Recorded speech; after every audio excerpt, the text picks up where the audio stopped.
제1부 질문의 힘 1. 똑똑한 경영자만 알고 있는 경영법. 대부분의 리더는 단시간에 성과를 이루고 지속적으로 배우며 성공을 보장하는 질문의 힘을 잘 모른다. 무엇보다도 리더라면 질문이 아니라 답을 알고 있어야 한다고 생각하는 것이 문제다. 항상 질문을 통해 직원들의 생각을 자극하는 직장 분위기를 만들지 못하면 발전된 내일을 기대할 수 없다. 어제의 방법은 내일의 문제를 풀지 못한다. 내일의 문제를 해결하려면 사고의 차원을 바꿔야 한다. 환경의 변화를 누구보다 잘 알고 있는 사람은 현장에서 실무를 맡고 있는 팀장들이다. 그들에게 물어야 한다. 우리는 빠른 속도로 변화하면서 높은 성과를 요구하는 세상을 살고 있다. 새로운 기술 덕분에 클릭 한 번이면 순식간에 엄청난 양의 정보를 얻을 수도 있다. 그래서 문제가 즉시 해결되고 결과가 나오고 금방 대답을 들어야 우리는 직성이 풀린다. 우리는 참호 속에 들어가 준비, 조준, 사격이란 말을 들을 사이도 없이 마구잡이로 총을 쏠 정도로 바쁘다. 우리가 원하는 리더의 모습은 단호하고 용감하고 카리스마와 비전이 있어야 한다. 심지어 상대방이 질문을 떠올리기도 전에 이미 답을 알고 있어야 한다. 우습지만 이랬다간, 아니, 책과 신문에서 떠드는 비전 있는 리더에 대한 과대 선전을 믿다간 우리가 성공적으로 이끌어야 할 대상, 즉 조직이나 사람을 잃어버릴 확률이 높다. 주위에서 빨리 아무 해답이나 내놓으라고 아우성 칠 때 압력을 물리치고 질문하는 법을 배워야 한다. 대부분의 리더는 단시간에 성과를 이루고 지속적으로 배우며 성공을 보장하는 질문의 힘을 잘 모른다.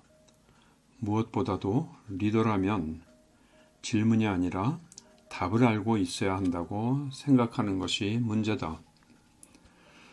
나는 전 세계의 리더에게 어떻게 질문하고 왜 질문하지 않는지에 관해 인터뷰했다.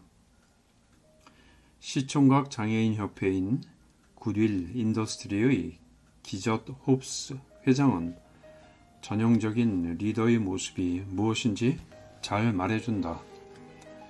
그는 누구든지 문제를 들고 찾아오면 내가 해결해 주길 바라는구나 하는 생각이 저절로 든다고 했다. 그는 리더의 임무가 문제 해결인 줄 알았다. 그러나 이제 생각을 바꿨다. 코치를 하면 상대방을 수동적으로 만든다. 그러나 질문을 하면 효과가 크다. 남의 문제를 해결해 주는 것은 피곤한 일이다. 문제를 스스로 해결할 수 있는 기회를 주는 쪽이 훨씬 효과적이다. 안타깝지만 우리는 질문하는 습관을 기르지 못했다. 특히 가정, 학교, 교회에서 도전적인 질문을 하면 버릇없고 무례하고 주제 넘는 짓을 한다고 비난받았다. 그래서 우리는 질문 자체를 꺼린다. 질문하는 게 불편할 뿐 아니라 궁금한 것을 묻고 싶은 마음도 없다. 이 상태로 리더가 되면 질문하는 것보다 답을 아는 것이 중요하다고 생각한다. 모르는 것을 질문하거나 상대방의 질문에 대답하지 못할 경우 리더는 자질을 의심받는다. 그러나 이런 리더는 쉽게 무력감에 빠질 수 있다. 콜렉트코브의 제프 커루 부사장의 말을 되새겨보자. 손쉬운 지도 방법은 특히 리더의 능력이 뛰어날 경우 자기 방식을 그대로 전수하는 것이다. 그의 말대로 사람들은 대개 유능한 리더에게 성공법을 전수받거나 시행착오를 거쳐 스스로 성과를 이루고 좀 더 유망한 미래를 성취한다. 성공을 거둔 리더는 모든 문제를 해결할 수 있다고 생각한다. 그는 또 그게 문제다. 항상 질문을 통해 직원들의 생각을 자각하는 직장 분위기를 만들지 못하면 발전된 내일을 기대할 수 없다. 어제의 방법은 내일의 문제를 풀지 못한다. 내일의 문제를 해결하려면 사고의 차원을 바꿔야 한다. 환경의 변화를 누구보다 잘 알고 있는 사람은 현장에서 실무를 맡고 있는 팀장들이다. 그들에게 물어야 한다고 했다. 제프 커루처럼 조직의 성공이 학습하는 조직이 되느냐 되지 못하느냐에 달려있다는 사실을 깨닫는 리더가 점차 늘고 있다. 학습하는 조직은 환경의 변화를 즉각 수용한다. 이와 같은 조직은 모든 활동을 학습의 기회로 삼고 학습과 사업 목적을 반드시 연계시킨다. 질문 능력은 학습 능력과 붙어 다닌다. 질문을 장려하는 문화가 있어야 학습하는 조직이 탄생한다. 당신은 질문을 받으면 방어적이 되는가? 무지와 의심이 들통날까봐 질문을 망설이는가? 만약 그렇다면 당신은 조직에 필요한 생각과 정보의 자유로운 소통을 막고 결국 인간관계를 해친다. 질문을 하지 않으면 피해를 입는다. 심지어 재난을 불러올 수도 있다. 지시만 하는 리더에게 일어날 수 있는 일. 역사를 살펴보면 질문하지 않은 리더 때문에 끔찍한 결과를 초래한 사례가 비일비재하다. 최근 뉴욕타임스, 엔론, 그리고 엔론 사태로 붕괴된 회계법인인 아서 앤디슨의 재난은 질문하는 리더가 없었기 때문에 일어났다. 타이타닉호의 침몰, 챌린저호의 폭발, 피그만 침공 등 세 가지 재난을 면밀히 연구한 역사가들은 한 가지 공통점을 발견했다. 리더 및 관계자가 질문 능력이 없거나 질문을 하고자 하는 의욕을 상실했다는 것이다. 일부 집단의 인사들은 혼자 쓸데없는 질문을 하는 게 아닐까 두려웠다고 고백했다. 어떤 인사들은 다른 사람들이 이미 속으로 질문을 하고 답을 찾았다고 넘겨 짚었기 때문에 바보 취급받고 따돌림을 당하고 싶지 않아서 질문을 참았다. 사람들이 질문을 하지 않았기 때문에 타이타닉이 침몰했고 챌린저호가 폭발했으며 케네디 대통령이 쿠바 피그만 침공을 승인했을 때 수많은 사람이 목숨을 잃었다. 겁쟁이들이 지휘한 타이타닉은 왜 침몰했을까? 1912년 4월 14일 이 호화로운 선박과 함께 수장된 승객은 1,400명이 넘는다. 훗날 대서양을 사이에 두고 많은 질문이 제기되었다. 절대로 침몰하지 않을 배라고 자랑하며 북대서양을 가로질러 처녀 항해에 나선 타이타닉이 왜 침몰했을까? 뭐가 잘못되었을까? 아무도 이와 같은 참극을 예견하지 못했을까? 조사에 따르면 여러 설계와 조선 관계자들에게 문제의식이 있었지만 아무도 동료들에게 실제로 문제를 제기하지 않았다. 왜 그랬을까? 무식한 질문을 하는 바보로 취급될까봐 두려웠기 때문이다. 모두들 전문가가 구조와 안전을 의심하지 않는 한 모든 게 정상이라고 생각했다. 타이타닉이 항해에 오르자 빙산을 조심하라는 근처 선박들의 경고가 이어졌다. 치명적인 실수를 막아라 라는 책을 쓴 로버트 미첼 스테드는 타이타닉은 빙산을 조심하라는 경고를 수차례 받았다. 그러나 업데이트된 정보를 요청한 기록이 전혀 없었다. 만약 궁금증을 참지 못한 선원이 근처 선박에게 정보를 업데이트 해달라고 요청했으면 상황이 바뀌지 않았을까? 라고 말하고 있다. 입이 너무 무거웠던 챌린저호 1986년 1월 28일 발사대를 떠난 우주왕복선 챌린저호가 불과 73초 만에 공중에서 폭발했다. 나사 모턴 티오콜 마셜 우주비행센터 간의 커뮤니케이션이 제대로 이루어졌는지에 대해 조사가 집중됐다.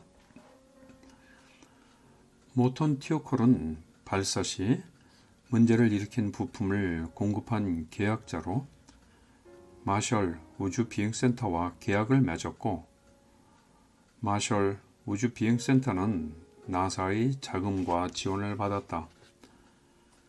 사고가 발생하기 2년 전부터 모턴 티오콜은 오링에 문제가 있다는 것을 알았다.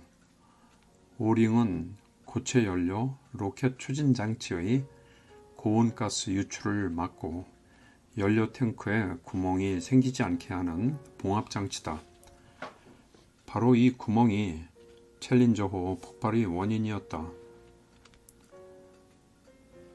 모턴 티오콜 기술자들은 문제를 문서로 통보하고 오링의 안전성을 보장하려면 더 많은 검사가 필요하다고 주장했다. 결국 오링은 결함이 있는 것으로 판명되었다. 특히 기온이 12도 이하로 내려가면 안전을 보장할 수 없었다. 발사할 때의 기온은 12도를 훨씬 밑도는 2도였다. 그렇다면 발사 승인이 이루어지지 않았어야 했다. 하지만 발사 승인이 떨어진 이유는 무엇일까? 사람들이 그날 아침 문제를 제기하겠다고 결심하고 회의장에 앉았지만 정작 그 자리에서 우려를 나타내거나 질문하기를 꺼려했기 때문이다. 빈대 잡으려다 초가삼간 태운 피그만 침공. 잠정합의라는 좋은 분위기를 망칠까 두려워했던 보좌관들은 피그만 침공 작전을 제때 막지 못했다. 케네디 대통령은 피그만 침공이 실패로 끝난 후 이렇게 물었다. 내가 왜 그렇게 멍청한 짓을 했지? 1961년 CIA와 장군들은 쿠바 망명자들을 이용해 쿠바의 카스트로 정권을 무너뜨릴 계획을 세웠다. 케네디 대통령은 최고 보좌관들과 오랜 논의 끝에 기습 침공을 승인했다. 재빠르게 이 소식이 카스트로의 귀에 들어갔다. 1,400명이 넘는 군인이 피그만을 기습 침공했지만 더 많은 적군이 그들을 기다리고 있었다. 공습, 탄약 보급, 탈출로 확보 실패 등으로 1200명에 달하는 군인이 포로로 붙잡혔고 나머지는 소중한 목숨을 잃었다. CIA의 고위 인사들은 극히 중대한 공습을 승인하지 않은 케네디를 비난했다. CIA 분석가들은 망명자들의 침공이 쿠바 국민과 군대의 소요를 불러일으킬 것이라고 판단한 수뇌부의 생각이 어리석었다고 비난했다. 수뇌부는 군인들이 쉽게 산속으로 침투해 게릴라 작전을 펼 수 있을 것이라고 예상했다. 그러나 해안과 산 사이에는 120km가 넘는 습지대가 있었다. 이 밖에도 많은 문제가 드러났다. 사회심리학자 어빙 제니스는 이 같은 현상을 집단사고로 설명한다. 집단사고란 잘못된 생각이 질문이나 반대 의견에 부딪히지 않는 집단 상호작용의 결함이다. 케네디의 고위 참모들은 잠정 합의 또는 좋은 분위기를 깨지 않으려고 그릇된 생각을 지적하지 않았다. 이를테면 아서 슐레징저 대통령 보좌관은 서면으로 피그만 침공을 강하게 반대했지만 정작 회의장에서는 입을 다물었다. 로버트 케네디 법무장관은 대통령의 결정을 지지하기 위해 슐레징저를 따로 불러 주의를 주었다. 한 중요한 회의에서 케네디 대통령은 침공안을 투표에 붙였다. 당연히 그는 슐레징저가 심각하게 우려하고 있다는 것을 알고 있었기 때문에 심중에서 제외시켰다. 다수의 강요는 서로 침공안을 지지한다고 지레 짐작했다. 훗날 슐레징저는 자기 잘못을 후회했다. 피그만 침공이 끝나고 몇 달 동안 그 중요한 강요회의 때 입을 다물고 있었던 것 때문에 무척 괴로웠다. 몇 가지 소심한 질문을 하지 못한 이유는 서로 비판하고 질문하는 능력이 부족했기 때문에 터무니없는 계획을 폭로하고 싶은 충동을 방치했다고밖에 설명할 길이 없다. 케네디 대통령은 이 중대한 실책 이후 의사결정 과정을 전면 쇄신하고 강요관의 질문, 이견, 비판을 장려하기 시작했다. 평소에 질문하면 후에 근심이 없다. 질문과 질문하는 능력이 역사적 재난을 막을 수 있기 때문에 중요하다고 말하는 것이 아니다. 이 밖에도 피드백, 문제 해결, 전략 수립, 갈등 해소, 팀 조직 등 일상적인 이점이 많다. 질문을 기피하면 역사적 재난과 같은 참극이 아니더라도 꼭 문제가 생긴다. 펜실베니아 중부가족보건위원회의 회장인 신디 스튜어트의 말을 들어보자. 나는 봉제 공장에서 첫 직장 생활을 시작했다. 주임 바로 밑에서 일하는 조수였다. 관리직은 아니었지만 맡은 구역을 돌아다니며 놀고 있는 사람이 없는지 감시하고 납품 기일을 맞추도록 감독하는 일이었다.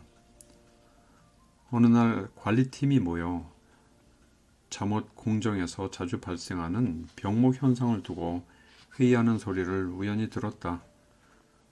그때 그들이 고심하는 모습을 보고 이런 생각이 들었다. 나한테 물어보면 될 텐데.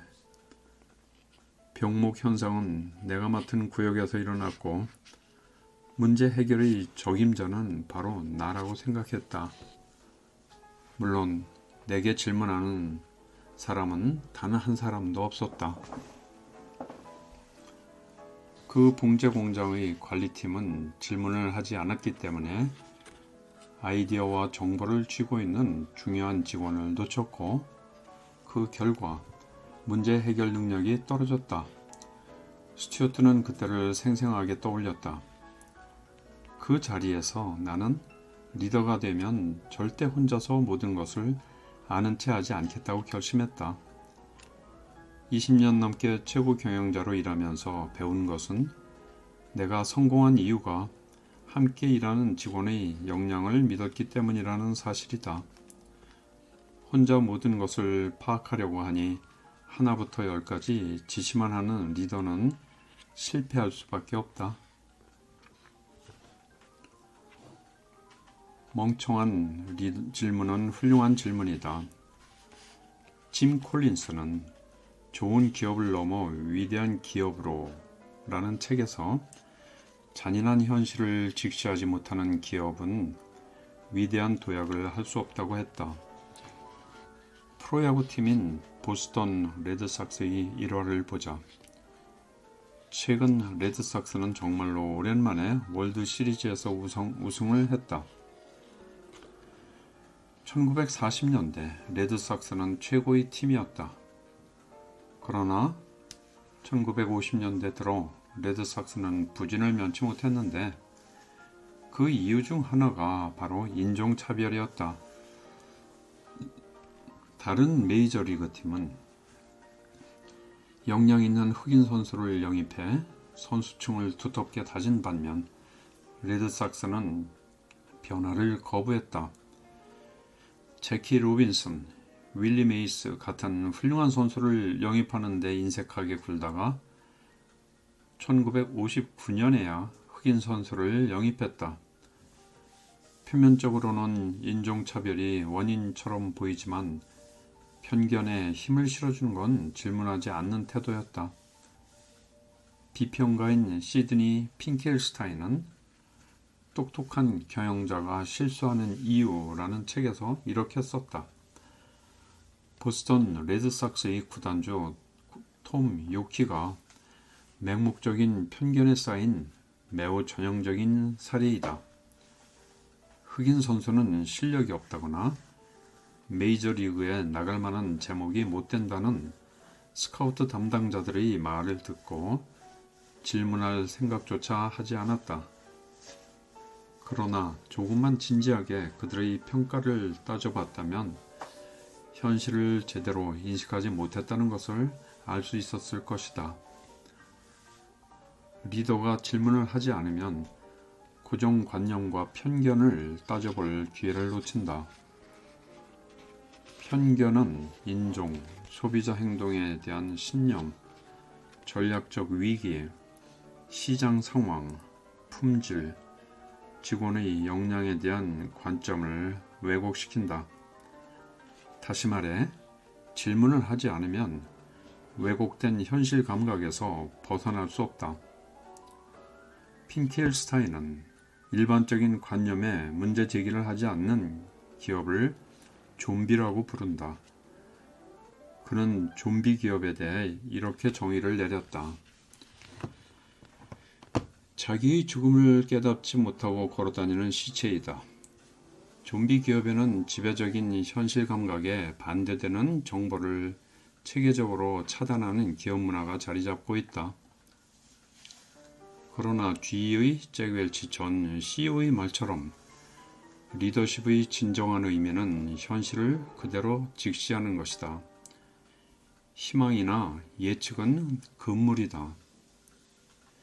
타이타닉호의 침몰, 챌린저호의 폭발, 피그만 침공의 책임자들은 하나같이 질문을 하지 않아 왜곡된 현실 감각에서 벗어나지 못했다. 미시건 대학의 노엘 티키 교수에 따르면 질문을 기피하는 조직과 리더는 학습의 기회를 잃는다. 사소한 문제가 아니다. 많은 경영자가 학습 기회를 잃는다. 그들이 매일 직원을 상대로 하는 일은 대개 지시 아니면 비난이다.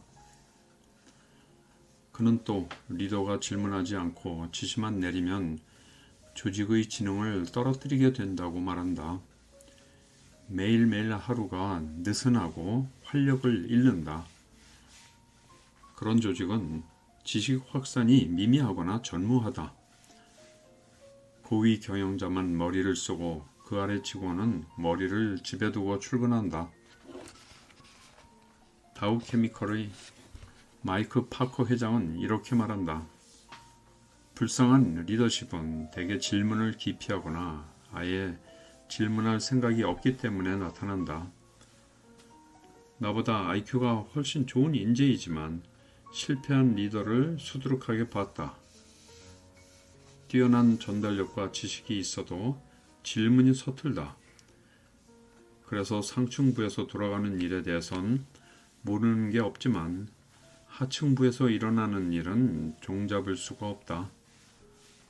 멍청한 질문이라도 하지 않을까 때때로 조심하지만 멍청한 질문이 대화의 물꼬를 트는 열쇠가 된다는 위력적인 사실을 모른다.